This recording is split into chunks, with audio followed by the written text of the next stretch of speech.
again. It's a redskin.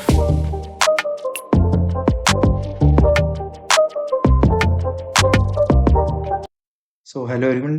Discuss कर लेते हैं वर्ल्ड का जो टाउन हॉल मीटिंग हुई थी 16 दिसंबर को। तो उसको डिस्कस कर लेते हैं। तो सबसे पहले तो इसमें काफ़ी मेहनत वगैरह लगती है, तो काफ़ी टाइम लगता है, वीडियो को बार बार देखना पड़ता है। तो इसलिए अगर ये एफर्ट अच्छा लग रहा है, वर्ल्ड की वीडियो अगर अच्छी लगे तो इसको सब्सक्राइब कर लो चैनल को, ताकि अपडेट्स मिलते रहें डेली। और नोटिफिकेशन आइकन भी प्रेस कर लेना सब्सक्राइब करने के बाद। तो सबसे पहले देख लेते हैं कि इसमें काफ़ी चीज़ें डिस्कस करने को, तो काफ़ी नई चीज़ें पता चली हैं। तो सबसे पहले तो सीईओ से रिलेटेड, तो सीईओ से रिलेटेड कई चीज़ें मीटिंग में पता चली हैं। तो सबसे पहले इसने जो है, सीईओ ने खुद को जो है, जो मंथली सैलरी मिलती थी इसको, सीईओ को, तो उसने खुद को एक्सेस सैलरी पे करी है। तो जितनी उसकी मिलनी चाहिए थी उससे ज़्यादा। क्योंकि जब इसको टर्मिनेशन लेटर मिला था, तो जो सीईओ था मैल्कम कोपलैंड, तो उसने खुद को ज़्यादा सैलरी पे करी, जो कि इसकी मंथली सैलरी थी अराउंड $7,000 to $8,000, तो उससे ज़्यादा इसने सैलरी पे करी खुद को। और जो भी सैलरी पे होती है, क्योंकि ये सारी क्रेडिटर्स का जो पैसे हैं उसी से जो है फंड बना है, तो उसी से ही पे हो रही है। तो इसने जो पे करी थी, तो अब क्रॉल जो है इससे वापस मांग रहा है, तो ये अभी रिकवरी होएगी इसकी। जो भी एक्सेस सैलरी पे करी थी, इसकी मंथली सैलरी है तो अराउंड, ये पता चला है, बताया था कि पार्शियल मंथ सैलरी, तो मतलब 7 या 8,000 जो भी है इसकी सैलरी, इससे थोड़ी सी कम उसने खुद को एक्सेस पे करी है। तो ये वह वापस करनी है सीईओ को, क्रोल को। तो जो भी है, इससे क्रोल ने जो है इससे रिलेटेड डिमांड लेटर दे दिया सीईओ को, ताकि वो पैसे वापस करे, और लीगल एडवाइस भी ले रहे हैं ताकि एनफोर्समेंट एक्शन इसके खिलाफ ले सकें, सीईओ के खिलाफ। तो क्योंकि सीईओ तो अभी रिमूव हो चुका है, तो करंटली जो पोजीशन है सीईओ की, वो खाली है, वेकेंट है। तो सीईओ का अपॉइंटमेंट प्रोसेस अभी फिलहाल ये है कि जो भी अगर कैंडिडेट होगा सीईओ का, तो स्कीम मैनेजर उसको सिलेक्ट करेगा। फिर उसके बाद जो सेकंड स्टेप होगा, वो फॉरवर्ड करेगा स्कीम मैनेजर इस रिकमेंडेशन को, जो भी सीईओ का नाम है, दर्शन को, जो कि कंपनी का, वर्ल्ड कंपनी का शेयर होल्डर है, मेजोरिटी शेयर होल्डर है, क्योंकि इसी ने ही सीईओ को रिमूव करा था। तो इसके पास कंपनी का, क्योंकि वर्ल्ड कंपनी का शेयर होल्डर तब ये था, तो इसके पास पावर है फाइनल अथॉरिटी की, फाइनल अप्रूवल की। तो ये तीन प्रोसेस है इसमें, सीईओ में। तो इसमें प्रेफर्ड जो है प्रोफाइल क्या चाहिए सीईओ के रिगार्डिंग, क्योंकि अभी करंटली तो वेकेंट है पोजीशन। तो उसकी मैनेजर के हिसाब से कि एक इंडिपेंडेंट इंसान होना चाहिए, जो कि लाइसेंस्ड इंसॉल्वेंसी प्रैक्टिशनर हो, और उसका एक्सपीरियंस हो लिक्विड एसेट रिकवरीज का। और जो है, क्रोल ने 4 फर्म्स को अप्रोच करा था, जिसमें से 3 ने डिक्लाइन कर दिया, और एक जो है शॉर्टलिस्ट हुआ है, ल्यूक फर्लर, क्वांटुमा कंपनी का, इस फर्म से रिलेटेड।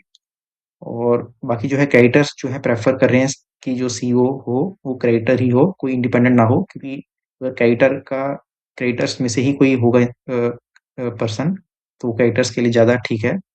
क्योंकि जो अभी पिछला जो सीआर था, वो तो उसने तो कुछ करा नहीं, तो उल्टा उसने नुकसान ही करा।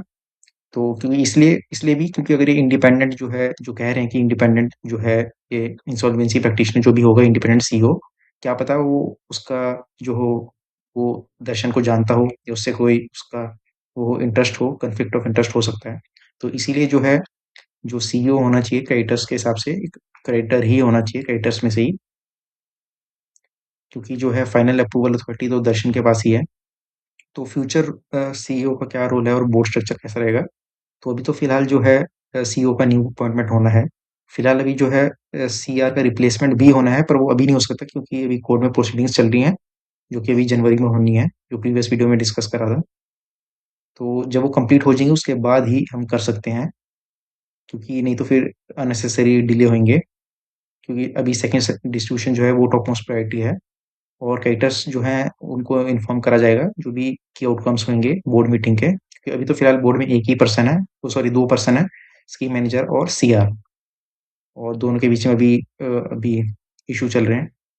और दूसरे जो है, सबसे इम्पोर्टेंट जो चीज़ है, फंडिंग जो है, फंडिंग कैसे हो रही है, जो भी लीगल प्रोसीडिंग्स हो रही है, चाहे वो स्कीम मैनेजर की तरफ से हो, चाहे वो सीआर की तरफ से हो।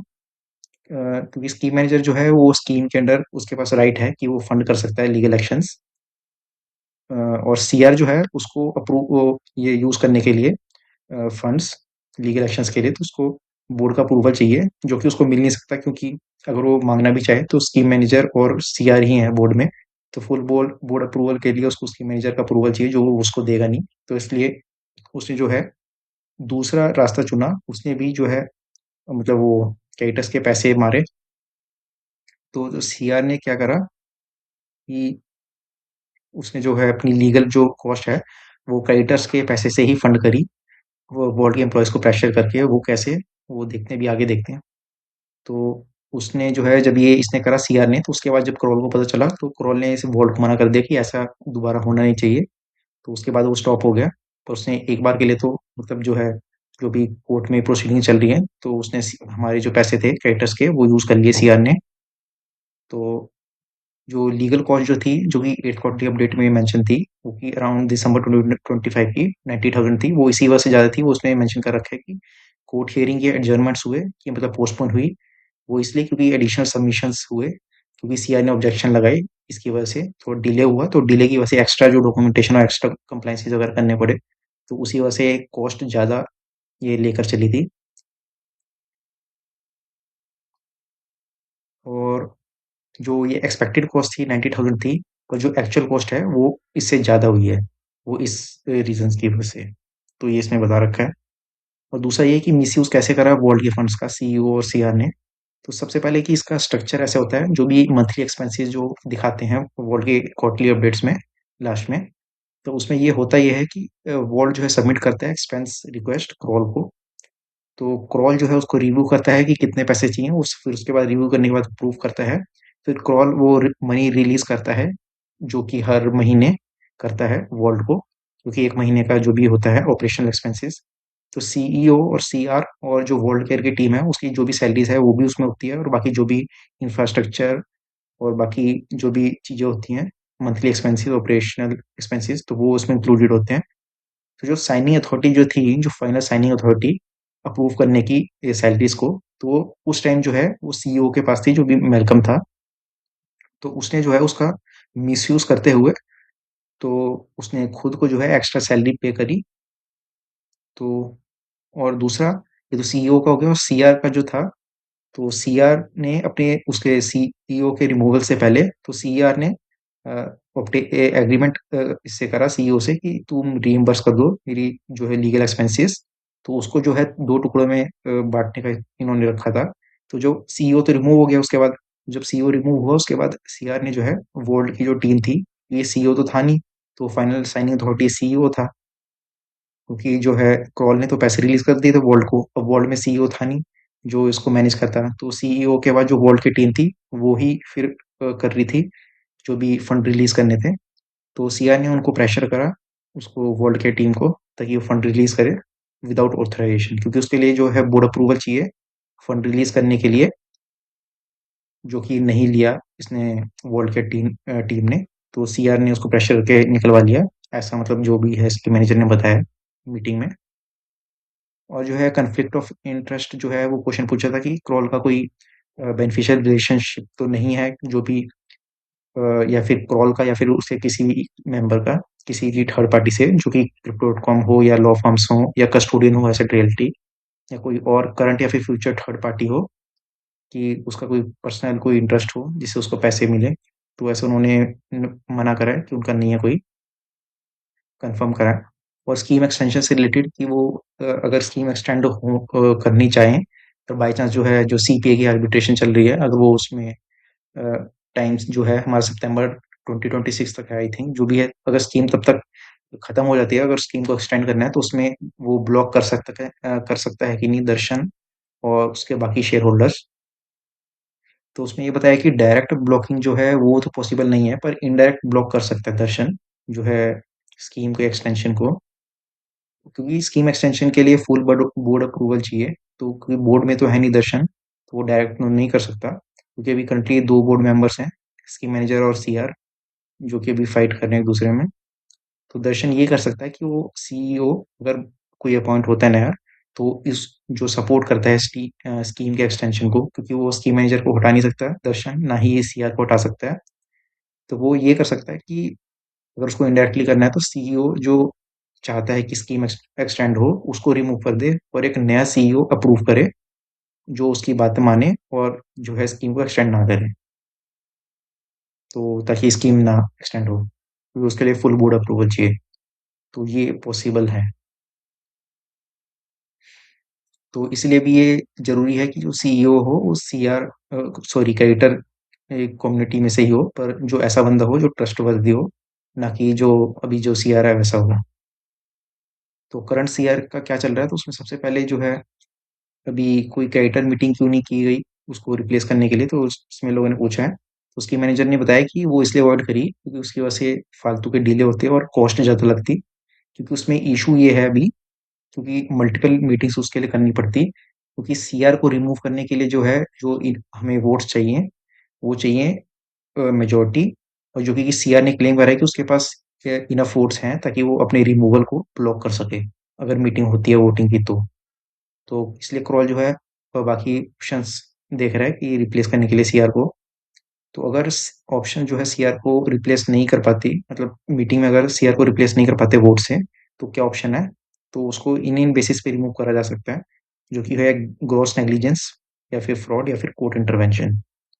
तो ये तीन केसेस हैं, अगर वो वोट से नहीं उसको रिप्लेस कर सकते तो। और ये जो है कि सेकंड सीआर अपॉइंट कर सकते हैं कि नहीं, क्योंकि जो करंट सीआर है वो तो किसी काम का नहीं है, तो सेकंड सीआर को ऐड करने के लिए जो है स्कीम को अमेंडमेंट करना पड़ेगा, और उसके लिए अप्रूवल चाहिए स्पेशल रेजोल्यूशन का, जो कि जो है स्पेशल रेजोल्यूशन के लिए at least 75% of total claim value चाहिए of creditors present in voting. तो जितने भी प्रेजेंट इन वोटिंग होंगे, तो उनका जो है at least 75% of total claim value, तो वो चाहिए। तो जो कि इतना आसान है नहीं वो भी करने के लिए। तो एक तरह से अगर कोर्ट अप्रूव कर देता है कि स्कीम मैनेजर खुद से आगे बढ़ के कर सके कि प्रोटोकॉम के थ्रू सेकंड डिस्ट्रीब्यूशन, तो वो ठीक है, नहीं तो फिर अगर उसने मना कर दिया स्कीम मैनेजर को, तो फिर ये और डिले हो सकता है, क्योंकि फिर ये डेडलॉक चलता रहेगा कि सीआर को रिप्लेस करने के लिए, और सीआर ब्लॉक करते रहेगा कि उसके पास हाई वैल्यू कैरेक्टर्स की सपोर्ट है। तो ये इशू है। तो फ्लिपकार्ट से रिलेटेड अपडेट ये है कि अपकमिंग कोर्ट हियरिंग है 12 जनवरी और 27 जनवरी को। ये मेन जो है ट्रिपल ए ट्रिब्यूनल जो है बैंगलोर कोर्ट का, ये उसकी है डेट, और ये हैदराबाद कोर्ट की, जो कि इसके बाद जो शुरू करा था ताकि जल्दी हो सके, इसमें और ज़्यादा प्रेशर बना सके ईडी पे। और जो है क्रिप्टो डॉट कॉम से रिलेटेड है डिस्ट्रीब्यूशन प्रोसेस से।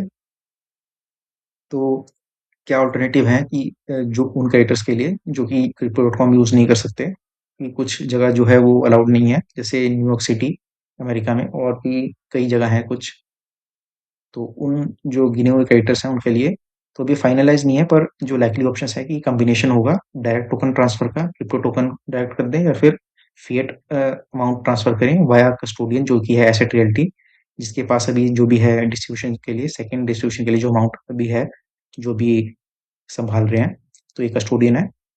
और केवाईसी के बाद जो भी होगा, ये अभी सोच रहे हैं कि ऐसा हो सकता है। और फीस और रेफरल प्रोग्राम से रिलेटेड क्या है, तो इसकी मैनेजर ने ये बताया कि फी वेवर जो है वो कंफर्म हो गया है फर्स्ट डिस्ट्रीब्यूशन के लिए वाईके.com। तो ये फर्स्ट डिस्ट्रीब्यूशन बोला नहीं है वॉल्ट का, तो ये मतलब जो भी पहला जो भी डिस्ट्रीब्यूशन होगा क्रिप्टो.com के थ्रू, उसमें फीस नहीं लगेगी, उसके बाद लगेगी। और जो रेफरल फीस से रिलेटेड था, कि उसमें ये लोगों ने कहा था रेफरल फीस से रिलेटेड कि जो क्रॉल जो है एक स्पेशल साइन अप लिंक बनाए, ताकि उसके थ्रू लोग क्रिप्टो.com में साइन करें, और जो भी पैसे मिले साइन अप से, तो वो जो है पैसे वापस क्रेडिटर्स को पे बैक कर सकें। तो जो उसके लिए जो है उसमें काफ़ी टर्म्स एंड कंडीशंस हैं, और काफ़ी रिस्ट्रिक्शंस हैं, तो उस जो है आइडिया को ड्रॉप कर दिया गया है रेफरल फीस का। तो उससे फिर अब बेटर यही है कि खुद से जो है क्रिप्टो.com का अकाउंट ओपन कर लें, और केवाईसी कंप्लीट करके रेडी रखें इन एडवांस, ताकि जो है सेकंड डिस्ट्रीब्यूशन जब हो, तो उससे पहले सारा रेडी हो, ताकि और डिले ना हो। और जो है फर्स्ट डिस्ट्रीब्यूशन से रिलेटेड ये है कि करंटली जो है अभी कोई भी डिस्ट्रीब्यूशन चल नहीं रहे, सारे पॉज्ड हैं। तो जो भी रिमेनिंग जो है फर्स्ट डिस्ट्रीब्यूशन जिनके बचे हैं, तो वो भी क्रिप्टो.com के थ्रू ही एग्जीक्यूट होंगे आफ्टर कोर्ट अप्रूवल। और जो फर्स्ट एंड सेकंड डिस्ट्रीब्यूशंस हैं वो प्रोसेस होंगे सेपरेटली अभी के हिसाब से, मतलब पक्का नहीं है पर हो सकते हैं। अभी जो सोच है उस हिसाब से क्या कहते हैं, सेपरेटली होंगे। तो जिनके सिर्फ जो इनके पहले एग्जीक्यूट हो चुके हैं फर्स्ट डिस्ट्रीब्यूशन, उनके सिर्फ सेकंड डिस्ट्रीब्यूशन होंगे। तो वो सिर्फ एक ही रिक्वेस्ट भेजेंगे, और जिनके दोनों रहते हैं, जिसके फर्स्ट डिस्ट्रीब्यूशन भी रह गया है, तो हो सकता है उसका जो भी है वैसे बाद में पता चलेगा, पर उसका अभी के हिसाब से कहने की शायद सेपरेटली हो, कि पहले हो सकता है उनके फर्स्ट डिस्ट्रीब्यूशन को क्लियर करें, फिर उसके बाद सेकंड डिस्ट्रीब्यूशन, तो हो सकता है ऐसा। और सेकंड डिस्ट्रीब्यूशन की अभी एक्सपेक्टेड टाइमलाइन तो ऐसे सच कोई बताई नहीं है, पर उसमें ये बताया है कि अगर कोर्ट अप्रूव कर देता है, जो भी जनवरी में कोर्ट हियरिंग है, जो कि एक्सपेक्टेड डेट्स हैं, जो उसमें प्रीवियस वीडियो मैंने डिस्कस करी थी, जनवरी में कब-कब है। तो अगर जनवरी में अप्रूव कर देता है कोर्ट अप्रूवल कि स्कीम मैनेजर जो है कर सकता है सेकंड डिस्ट्रीब्यूशन, बिना सीआर की, वो बोर्ड अप्रूवल के, मतलब बिना सीआर के, तो उस केस में जो है डिस्ट्रीब्यूशन जो है फरवरी 2026 में हो सकता है। क्योंकि जो है, जो टाइम पीरियड चाहिए कोर्ट के अप्रूवल के बाद, वो एटलीस्ट 3 to 4 वीक्स चाहिए डिस्ट्रीब्यूशन करने के लिए, क्योंकि जो है उसमें ये अकाउंट क्रिएट भी करना पड़ेगा लोगों को, केवाईसी भी कंप्लीट करना पड़ेगा crypto.com पे, और उसके बाद जो है प्रिपरेशन भी करनी पड़ेगी, क्योंकि टोकन्स को कन्वर्ट भी करना पड़ेगा, और टोकन्स की चॉइस वगैरह जो भी है, तो वो सब, ताकि फाइनल जो है लोगों को उनकी चॉइस का टोकन्स दे सके।